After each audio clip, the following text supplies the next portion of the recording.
মৰমৰ ছাত্ৰ ছাত্ৰীসকল আজিৰ ভিডিঅ'টোত আমি আলোচনা কৰিম টেন্সৰ বিষয়ে যাক আছামিছত কাল বুলি কোৱা হয় আৰু আছামিছত কাল প্ৰধানত তিনি প্ৰকাৰৰ আছিল অতীত বৰ্তমান আৰু ভৱিষ্যত আৰু ইংৰাজীটো কিন্তু প্ৰধানত টেন্স তিনি প্ৰকাৰৰে দে টেন্স মানে কাল আৰু টেন্স ইংৰাজীত প্ৰধানত তিনি প্ৰকাৰৰ প্ৰেজেন্ট টেন্স পাষ্ট টেন্স আৰু ফিউচাৰ টেন্স প্ৰেজেন্ট টেন্স মানে বৰ্তমান কাল পাষ্ট টেন্স মানে অতীত কাল আৰু ফিউচাৰ টেন্স মানে ভৱিষ্যত কাল সোৱা মৰমৰ ছাত্ৰ ছাত্ৰীসকল গ্ৰামাৰ বহুত আছে ইংৰাজীৰ আৰু গ্ৰামাৰৰ মেইন ফাউন্ডেশন মেইন গুৰি হল টেন্স যদি তোমালোকে টেন্স নাজানা তুমি কোনো এটা গ্ৰামাৰে ভালদৰে বুজি নাপাবা ইংৰাজীৰ যিকোনো গ্ৰামাৰ হক ভয়েস টেন্স আছে নেৰেশন আছে ডিগ্ৰী আছে কাৰেক্ট টেন্স আছে বহুত আছে যিমান যি আছে মানে সবৰে মেইন গুৰিটো হল টেন্স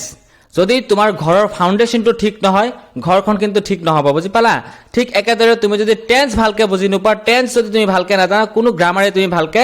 নোৱাৰিবা ভয়েস টেন্স নেৰেশন পিছত বনাই লিখাৰ যি এটা কেপাসিটি ইংৰাজীত আমি কিদৰে বনাই লিখিব লাগে কেনেদৰে আমি কথা পাতিব লাগে সেই সকলোখিনি আমি ভালকে জানিবলৈ হলে প্ৰথমতে আমাৰ টেন্স ক্লিয়াৰ লাগিব গতিকে টেন্স বিলাক তোমালোকে ভালকে ক্লিয়াৰ কৰিবা আৰু মই যিমান পাৰো তোমালোকক ভালকে বুজাবলৈ চেষ্টা কৰিম ভিডিঅ' বিলাক তোমালোকে স্কিপ নকৰাকৈ চালে বুজি পাই যাবা মৰমৰ ছাত্ৰ ছাত্ৰীসকল ইংৰাজীত প্ৰধানত টেন্স আমি তিনটা পালো যে প্ৰেজেন্ট টেন্স পাষ্ট টেন্স আৰু ফিউচাৰ টেন্স কিন্তু ইংৰাজীত এই প্ৰতিটো টেন্সকে আকৌ চাৰিটাকৈ ভাগ কৰা হৈছে তাৰ মানে তিনিটা টেন্সৰ আকৌ টোটাল 12টা ভাগ আছে বুজি পালা সো ভালকে বুজিবা আছামিছত কিন্তু কাল প্ৰধান তিনটা আছিল অতীত বৰ্তমান আৰু ভৱিষ্যত আৰু সেই তিনটাত তিনি ধৰণৰ কথা লিখা হৈছিল যে অতীতত মই কিবা এটা কাম কৰিছিলো হেতু অতীত বৰ্তমান কিবা এটা কৰি আছো হেতু বৰ্তমান আৰু ভৱিষ্যতত কিবা এটা কৰিম হেতু ভৱিষ্যত কাল কিন্তু ইংৰাজীত কি কৰিছে প্ৰতিটো টেন্সকে যেহেতু চাৰিটাকৈ ভাগত ভাগ কৰা হৈছে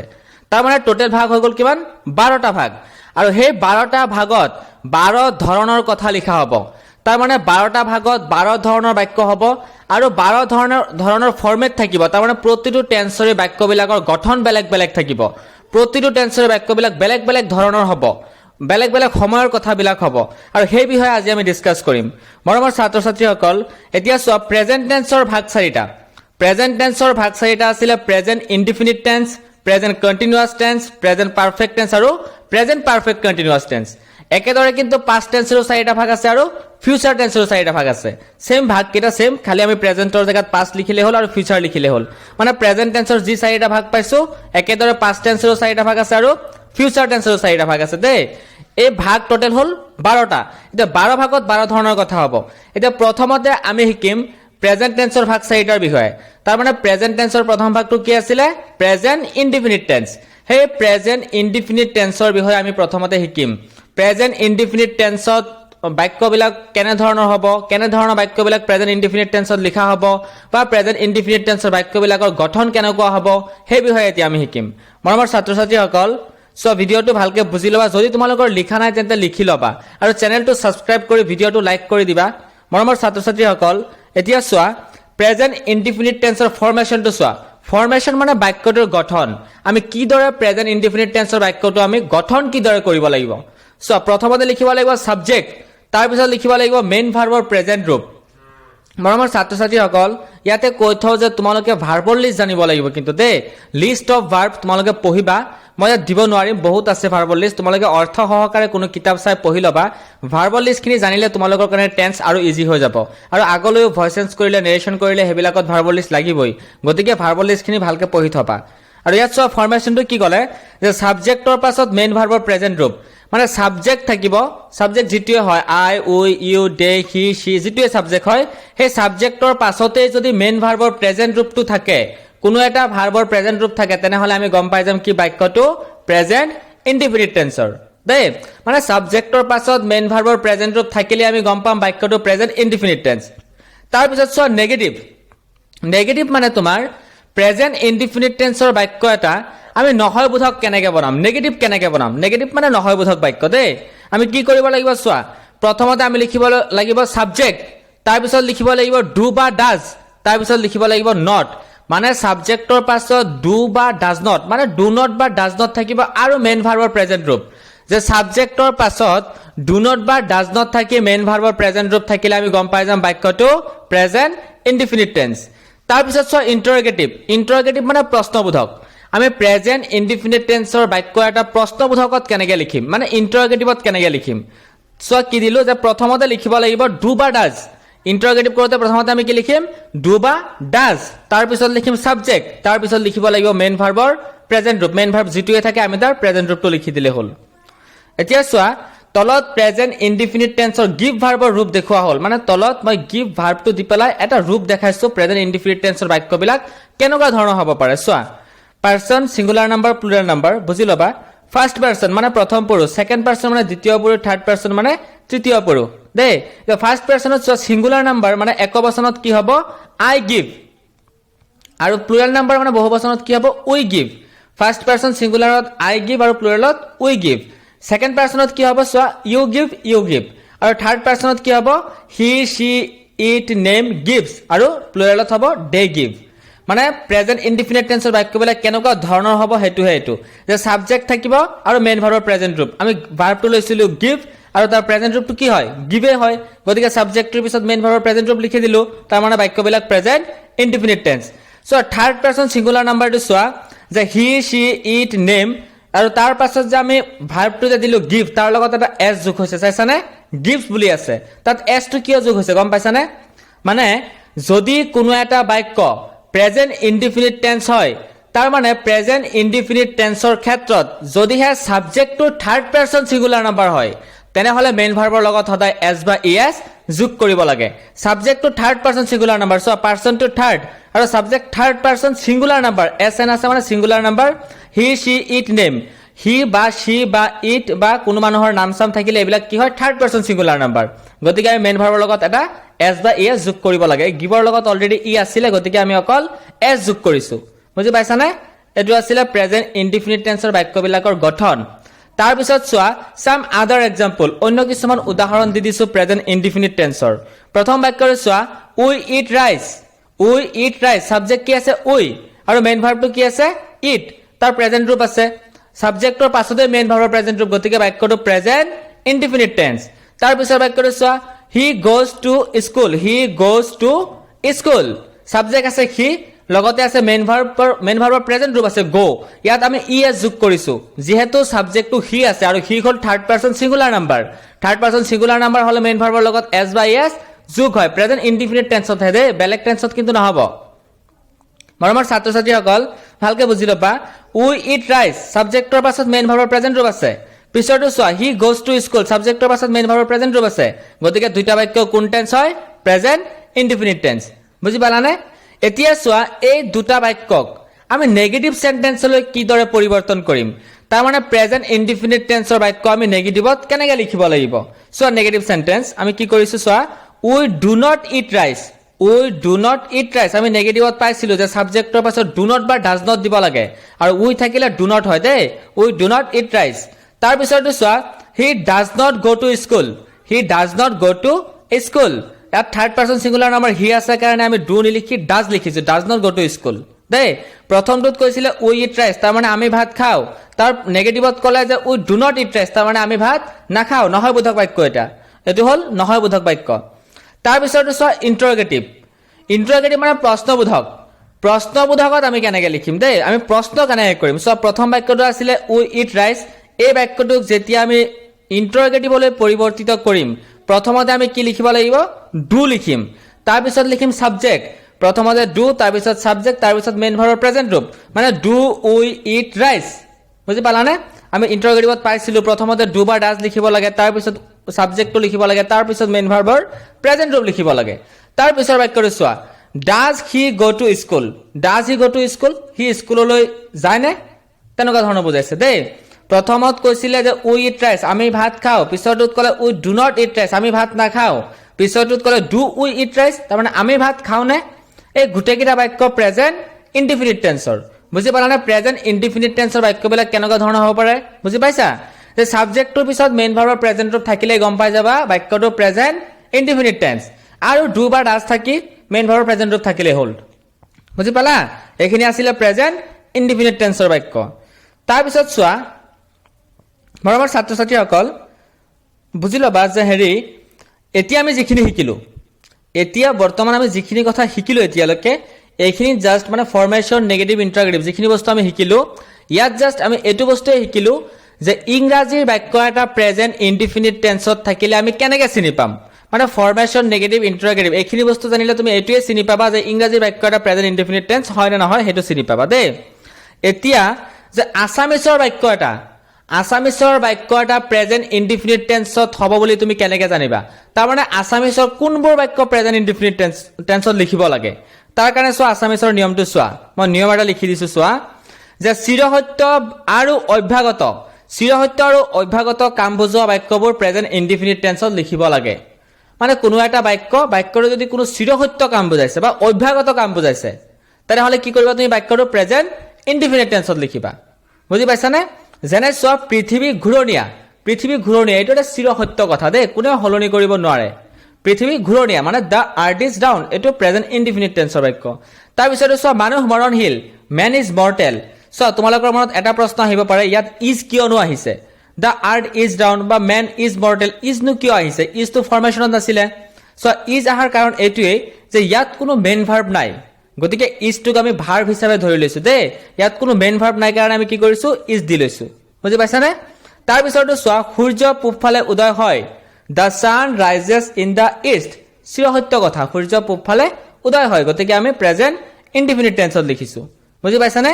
তাৰপিছতো চোৱা মই সদায় স্কুললৈ যাওঁ আই অলৱেজ গ টু স্কুল প্ৰেজেন্ট ইনডিফিনিট টেন্সত লিখিম এইটো অভ্যাগত কাম হয় তাৰপিছতো চোৱা তেওঁ প্ৰতি সপ্তাহে ইয়ালৈ আহে প্ৰত্যেক সপ্তাহে ইয়ালৈ আহে এইটো এটা অভ্যাগত কাম প্ৰত্যেক সপ্তাহে বা প্ৰতি মাহে বা প্ৰতি বছৰে এইবিলাক কি হয় অভ্যাগত কাম বুজি পাইছানে কি লিখিলো আমি হি কামছ হিয়াৰ এভৰি উইক তেওঁ প্ৰত্যেক সপ্তাহে ইয়ালৈ আহে এইটো প্ৰেজেন্ট ইনডিফিনিট টেন্সতে আমি লিখিলো বুজি পাইছানে এইটো আছিল প্ৰেজেন্ট ইনডিফিনিট টেন্সৰ বাক্যবিলাক কেনেকুৱা ধৰণৰ হ'ব এইটো আছিল ভালকৈ যদি বুজি পোৱা নাই ভিডিঅ' আকৌ পিছুৱাই দি আকৌ চাই ল'বা মৰমৰ ছাত্ৰ ছাত্ৰীসকল এতিয়া আমি আলোচনা কৰিম প্ৰেজেন্ট কণ্টিনিউয়াছ টেন্সৰ বিষয়ে দেই প্ৰেজেন্ট ইনডিফিনিট টেন্সটো আমি শিকিলো এতিয়া আমি আলোচনা কৰিম প্ৰেজেন্ট কণ্টিনিউয়াছ টেন্সৰ বাক্যবিলাক কেনেকুৱা ধৰণৰ হ'ব আছামিছৰ কোনবোৰ বাক্য তুমি প্ৰেজেন্ট কণ্টিনিউয়াছত লিখিবা তাৰ কাৰণে ভালকৈ বুজি লোৱা ভিডিঅ'টো সম্পূৰ্ণ চাবা স্কিপ নকৰাকৈ বুজি পাই যাবা চোৱা প্ৰেজেন্ট মানে হ'ল বৰ্তমান দেই প্ৰেজেন্ট মানে বৰ্তমান আমি গম পালো আৰু কণ্টিনিউয়াছ মানে কি কণ্টিনিউ মানে চলি থকা তাৰ মানে প্ৰেজেন্ট কণ্টিনিউয়াছ মানে হ'ল বৰ্তমান চলি থকা বুজি পাইছা প্ৰেজেন্ট কণ্টিনিউয়াছ মানে কি হ'ব বৰ্তমান চলি থকা কামবোৰ হ'ব দেই সো ইয়াৰো ঠিক একেদৰে ফৰ্মেশ্যন আছে আগৰ নিচিনা ফৰ্মেশ্যনত আমি কি শিকিম ফৰ্মেশ্যনত কি লিখিব লাগিব প্ৰথমতে সাবজেক্ট লিখিব লাগিব তাৰপিছত লিখিব লাগিব এম বা ইজ বা আৰ মানে subject plus am is are plus main verb plus I N G এটা কথা মনত ৰাখিবা কণ্টিনিউয়াছ আহিলেই কিন্তু মেইন ভাৰ্বৰ লগত আইএনজি আহিব দেই কণ্টিনিউয়াছ আহিলেই মেইন ভাৰ্বৰ লগত আইএনজি থাকিবই সো ফৰ্মেশ্যনত আমি কি লিখিম যে subject plus am is are plus main verb plus I N G মানে সাবজেক্টৰ পাছত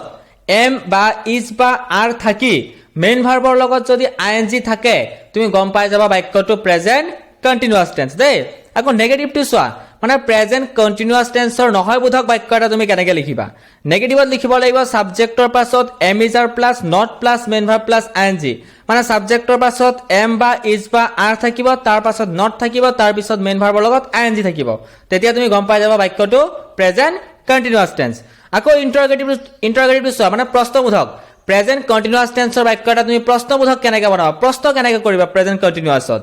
তাৰ কাৰণে চোৱা প্ৰথমতে আমি লিখিব লাগিব এম ইজ আৰ তাৰ পিছত সাবজেক্ট তাৰ পিছত মেইন ভাৰ্ব তাৰ পিছত আইএনজি মানে এম ইজ আৰ থাকিব তাৰ পিছত সাবজেক্ট থাকি মেইন ভাৰ্বৰ লগত আইএনজি থাকিলে গম পাই যাবা এটো এটা প্ৰেজেন্ট কণ্টিনিউয়াছ টেন্সৰ ইন্টাৰগেটিভ সেন্টেন্স দেই বুজি পালানে এই ফৰ্মেশ্যন নেগেটিভ ইন্টাৰগেটিভ এই তিনটা শাৰী মুখস্থ হলে তোমালোকে টেন্সটো চিনি পাই যাবা মানে বাক্যটো চাই চিনি পাই যাবা যে এই বাক্যটো প্ৰেজেন্ট কণ্টিনিউয়াছ টেন্সত আছে বুজি পালা তাৰ পিছত চোৱা তলত প্ৰেজেন্ট কণ্টিনিউয়াছ টেন্সৰ গো ভাৰ্বৰ ৰূপ দেখুৱা হ'ল তাৰ মানে এটা ভাৰ্ব লৈ পেলাই মই দেখাইছো প্ৰেজেন্ট কণ্টিনিউয়াছ টেন্সৰ বাক্য এটা কেনেকুৱা ধৰণৰ হ'ব পাৰে দেই ভালকৈ চাই ল'বা person singular number plural number so first person সাবজেক্টটো কি হ'ব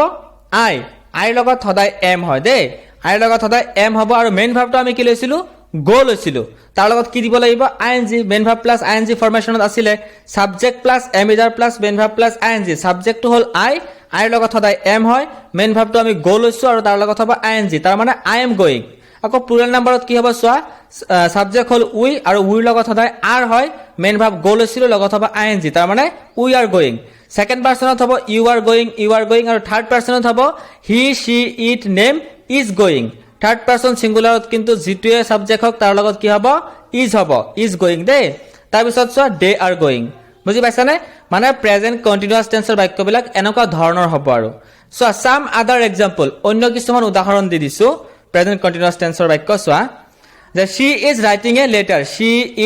a letter subject আছে she লগত is আছে মেইন ভার্ব আছে write লগত ing আছে গতিকে বাক্যটো প্ৰেজেন্ট কন্টিনিউয়াস টেন্স মানে সাবজেক্ট থাকি এমিজাৰৰ কোনো এটা থাকি মেইন ভাৰ্বৰ লগত ing থাকিলে গম পাই যাব বাক্যটো প্ৰেজেন্ট কন্টিনিউয়াস টেন্স দেই তাৰ পিছৰ বাক্যটো চোৱা দে আৰ প্লেইং ফুটবল ইয়াতো চোৱা সাবজেক্ট দে আছে লগত আৰ আছে মেইন ভাৰ্ব আছে প্লে লগত আছে ing গতিকে বাক্যটো প্ৰেজেন্ট কন্টিনিউয়াস টেন্স এতিয়া এই বাক্যকেইটাৰ নেগেটিভ সেন্টেন্স মানে নহয় বোধক তুমি কেনেকৈ বনাবা মানে নহয় বোধক বনাওতে আমি পাইছিলো নেগেটিভত কি আছিল সাবজেক্ট প্লাস এমিজাৰ থাকিব তাৰ পিছত নট তাৰ পিছত মেইন ভাৰ্বৰ লগত ing সো আমি তেনেকৈ লিখিম প্ৰথম বাক্যটো কি আছিল she is writing a letter ইয়াক আমি নেগেটিভ কেনেকৈ বনাম চোৱা she is not writing a letter De she is not মানে এমিজাৰৰ পাছত নট লগাই দিলে হল তাৰ পিছৰটো আমি লিখিম they are not playing cricket এমিজাৰৰ পিছত নট লগালে হৈ গল দে আকৌ ইন্টাৰগেটিভ মানে প্ৰশ্নবোধক আমি কেনেকৈ বনাম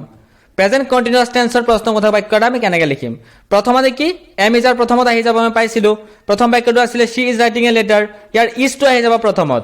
is plus she plus writing a letter মানে is she writing a letter তাৰ পিছৰটো কি হ'ব are প্ৰথমত আহি যাব are they playing cricket so প্ৰথম বাক্যটোত কৈছিল she is writing a letter তাৰ মানে তাই এখন চিঠি লিখি আছে পিছৰ বাক্যটোত ক'লে she is not writing a letter তাই এখন চিঠি লিখি থকা নাই নেগেটিভত কৈছে আৰু ইন্টাৰগেটিভ মানে প্ৰশ্নবোধকত কেনে ক'লে is she writing a letter তাই এখন চিঠি লিখি আছে নে বুজি পাইছা মানে প্ৰেজেন্ট কন্টিনিউয়াস টেন্সৰ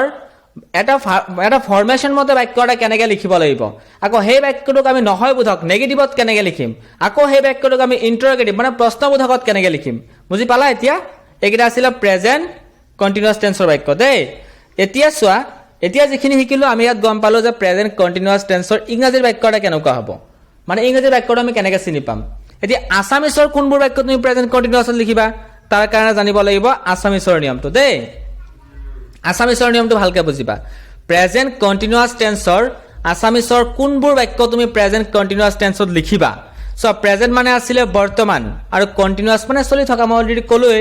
সো নিয়মটোত কি ক'লে যে যিবোৰ বাক্যই কোনো কাম বা ঘটনা বৰ্তমান চলি থকা বুজায় ভালকৈ বুজি লবা যিবোৰ বাক্যই কোনো কাম বা ঘটনা বৰ্তমান চলি থকা বুজায় সেইবোৰ বাক্য প্ৰেজেন্ট কন্টিনিউয়াস টেন্সত লিখিব লাগে দেই বৰ্তমান চলি থকা কোনো এটা কাম হলেই তুমি কি কৰিবা প্ৰেজেন্ট কন্টিনিউয়াস টেন্সত লিখি দিবা বুজি পাইছা যেনে চোৱা দেউতাই বাতৰি কাকত পঢ়ি আছে বুলি কৈছে দেই মানে বৰ্তমান চলি আছে কামটো দেউতাই বাতৰি কাকত পঢ়ি আছে বৰ্তমান চলি থকা কাম গতিকে কি কৰিবা তুমি প্ৰেজেন্ট কন্টিনিউয়াস টেন্সৰ ফৰমেশন মতে লিখি দিলে হৈ গল সো সাবজেক্টটো দেউতা তাৰ মানে ফাদাৰ আৰু লগত কি আহিব ফাদাৰ যেহেতু থাৰ্ড পাৰসন সিঙ্গুলাৰ নাম্বাৰ এমিজাৰৰ কোনো এটা লিখিব লাগিব আমি কি লিখিম ফাদাৰৰ লগত ইজ হ'ব আৰু মেইন ভাৰ্বটো কি মেইন ভাৰ্বটো হল পঢ়ি থকা মানে ৰিড আৰু লগত ing হ'ব যেহেতু কন্টিনিউয়াস টেন্স মানে ফাদাৰ ইজ ৰিডিং কি পঢ়ি আছে এখন বাতৰি কাকত তাৰ মানে a news paper the father is reading a news paper তাৰ পিছৰ বাক্যটো চোৱা তাই শুই আছে বৰ্তমান চলি থকা কাম এতিয়া শুই আছে তাই দেই এটো কি কৰিবা প্ৰেজেন্ট কন্টিনিউয়াসতে লিখিবা সাবজেক্ট হল তাই মানে she লগত হ'ব is আৰু মেইন ভাৰ্ব কি শুই থকা মানে sleep লগত হ'ব ing sleeping she is sleeping বুজি পাইছানে তাৰ পিছৰ বাক্যটো চোৱা মই ভাত খাই আছো কামটো বা খাই থকা কামটো বৰ্তমান চলি আছে দেই গতিকে এটো কি হ'ব প্ৰেজেন্ট কন্টিনিউয়াস টেন্সতে হ'ব কি কৰিবা চোৱা প্ৰথমতে সাবজেক্ট লিখিবা সাবজেক্ট কি মই মানে আইৰ লগত কি হয় এম হয় আৰু মেইন ভাৰ্বটো কি খাই থকা মানে ইট লগত হ'ব ing ইটিং তাৰ মানে আই এম ইটিং কি খাই আছো ভাত মানে rice I am eating rice বুজি পাইছা না বাক্যকিটা তাৰ পিছৰ বাক্যটো চোৱা কেঁচুৱাটো কান্দি আছে এটো কিন্তু বৰ্তমান চলি থকা কামে দেই এতিয়া কেঁচুৱাটো সাবজেক্ট কেঁচুৱাটো মানে কি হ'ব দা বেবি লগত হ'ব ইজ আৰু মেইন ভাৰ্বটো কি কান্দি থকা মানে ক্ৰাই লগত হ'ব ing তাৰ মানে crying the baby is crying so সাবজেক্টৰ পিছত এমিজাৰ আছে আৰু মেইন ভাৰ্বৰ লগত ing গতিকে তুমি কি গম পালা বাক্যটো প্ৰেজেন্ট কন্টিনিউয়াস টেন্স তাৰ পিছৰ বাক্যটো চোৱা ল'ৰাবোৰে ফুটবল খেলি আছে বৰ্তমান চলি থকা কাম এতিয়া খেলি আছে ল'ৰাবোৰে দেই ইয়াত আমি কি কৰিম সাবজেক্টটো লিখিম সাবজেক্ট কি ল'ৰাবোৰ মানে দা বয়ছৰ লগত হ'ব আৰ দে বহু বচনত আছে দা বয়ছ ল'ৰাবোৰ বুলি কৈছে সেইকাৰণে আৰ হ'ব আৰু মেইন ভাৰ্বটো কি খেলি থকা মানে প্লে লগত হ'ব আইএনজি তাৰ মানে প্লেয়িং দা বয়ছ আৰ প্লেয়িং ফুটবল ল'ৰাবোৰে ফুটবল খেলি আছে এইকেইটা হ'ল প্ৰেজেন্ট কণ্টিনিউয়াছ টেন্সৰ বাক্য বুজি পাইছানে মৰমৰ ছাত্ৰ ছাত্ৰীসকল বুজি পাইছানে প্ৰেজেন্ট ইনডিফিনিট আৰু প্ৰেজেন্ট কণ্টিনিউয়াছ ফৰ্মেশন নেগেটিভ ইন্টাৰোগেটিভ দুয়োটা টেন্সৰে তোমালোকে এই ফৰ্মেশন নেগেটিভ ইন্টাৰোগেটিভ খিনি ভালকে মুখস্থ কৰিবা তেনেহলে তোমালোকে ইংৰাজীৰ বাক্যটো চাই পেলাই চিনি পাই যাবা দেই তাৰপিছত আছামিছৰ কোনবোৰ বাক্য প্ৰেজেন্ট ইনডিফিনিট বা প্ৰেজেন্ট কণ্টিনিউয়াছত লিখিব লাগিব আছামিছৰ নিয়ম মই এটা দি দিছো সেইটো ভালকে পাবা মৰমৰ ছাত্ৰ ছাত্ৰীসকল যেহেতু ভিডিঅ'টো বহুত দীঘল হৈ গ'ল গতিকে গোটেইকেইটা টেন্সৰ বিষয়ে ডিছকাছ কৰিব নোৱাৰিম ইয়াৰ পিছৰ খণ্ডত মই বাকী টেন্সসমূহ লৈ আহিম তোমালোকে এইটো ভিডিঅ' চাই বুজি লোৱা আৰু চেনেলটো ছাবস্ক্ৰাইব কৰি থলে বাকী ভিডিঅ'সমূহ পাই থাকিবা আৰু ভালকে বুজি পাবা